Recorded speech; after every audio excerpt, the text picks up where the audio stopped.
முதல்ல நம்ம இப்ப பார்க்க போறது சைனால இருக்கிற ஒரு பனி தீவு பத்தி தான். இங்க உருவாகுற பனிகளை வச்சு ஐஸ் கட்டியா மாத்தி அதை ஒழுங்கா வடிவமைச்சு பட்டைய தீட்டி ஐஸ் ஸ்கல்ப்சரை உருவாக்குறாங்க. அதுலயும் உலகத்திலேயே பார்த்து பிரமிக்கக்கூடிய அளவுல பெரிய பெரிய வடிவமாகவே அந்த ஐஸ் பாறைகளை ஸ்கல்ப்சரா மாத்தி உருவமைக்கிறாங்க. அதுலயும் பெரிய வடிவத்துல இருக்கிற கப்பல் மாதிரியும் ட்ரெயின் மாதிரியும் ஏரோப்ளேன் மாதிரியும் இருக்கிறது ரொம்ப ஆச்சரியம் அளிக்கிற வகையில இருக்குது.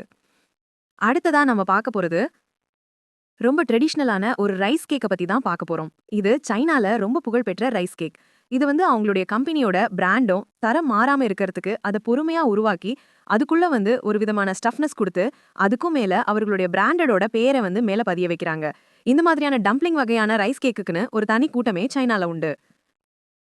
அடுத்து நாம பார்க்க போறது 17 ஆர்க் பிரிட்ஜ். இந்த பிரிட்ஜ 1750ல சைனால கட்டப்பட்டிருக்கு. இதோட நீளம் 150 மீட்டர். இதோட ஸ்பெஷல் என்னன்னா, இது மேல சூரிய வெளிச்சம் படும்போது இதுல இருக்கிற 17 ஆர்க்லயும் பட்டு அது ஒரு கோல்டு கலர்ல பிரதிபலிக்குது. அங்க இருக்கிற தண்ணிலையும் அது ஒரு கோல்டன் கலர்ல ஒரு கேவ் மாதிரி காட்சியளிக்குது. இத பாக்குறதுக்குனே இந்த சைனால அதிகமான கூட்டம் இருக்காங்க. அடுத்து நம்ம பார்க்க போறது சைனாவுடைய பாரம்பரிய உடை அணிஞ்சுக்கிட்டு பனிசறுக்கு போட்டியில 266 போட்டியாளர்கள் கின்னஸ் ரெக்கார்ட் பண்ணிருக்காங்க. இதுல அவங்க 1 கிலோமீட்டர் தூரம் வரைக்கும் அந்த பனிசறுக்கு போட்டியில கலந்துக்கிட்டாங்கன்றது குறிப்பிடத்தக்கது. அடுத்து நாம பார்க்க போறது சைனர்களுடைய உணவான 8 ட்ரெஷர் பேக்டு ஸ்டஃப்டு பம்ப்கின். இது ஒரு டெசர்ட். இதுல nuts, dates, rice, apricot, almond, walnut இது எல்லாமே போட்டு பண்றாங்க. இது ஒரு வகையில பேக் பண்ணி எடுக்கிறாங்க. சோ இது ஒரு ட்ரெடிஷனல் டெசர்ட்டாக இருக்குது. அடுத்து நாம பார்க்க போறது சாஃப்ட் வுட் பெயிண்ட். புகழ்பெற்ற இந்த கலையை சைனால இன்ன வரைக்கும் பாதுகாத்து வர்றாங்க. அவங்களுடைய இந்த திறமைக்கு அங்க பெரிய வரவேற்பு இருக்குது. எந்தவித கலரோ பிரஷோ அவங்க யூஸ் பண்றது கிடையாது. ஆனா அவங்க கிட்ட இருக்கிற டூல்ஸை வச்சு எங்கெங்க எந்த மாதிரியான ஷேப்ஸ் கொடுக்கணும்னு 3D டைமென்ஷன்லாம் அவங்க வடிவமைக்கிறாங்க. இது தேக்கு மரத்துல மட்டும்தான் செய்ய முடியும்.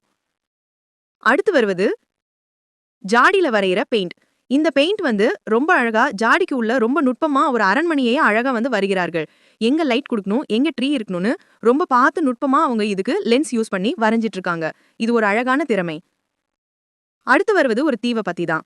இந்த தீவுல இருக்கிற கடற்கரையை பாத்தீங்கன்னா பாக்குறதுக்கே அப்படியே ஒரு கிறிஸ்டல் கல்லு போல இருக்குது. இது மொத்தமாவே ஒரு தீவை பத்தி தான். இந்த தீவுல இருக்கிற கடற்கரையை பாத்தீங்கன்னா பாக்குறதுக்கே அப்படியே ஒரு கிறிஸ்டல் கல்லு போல இருக்குது.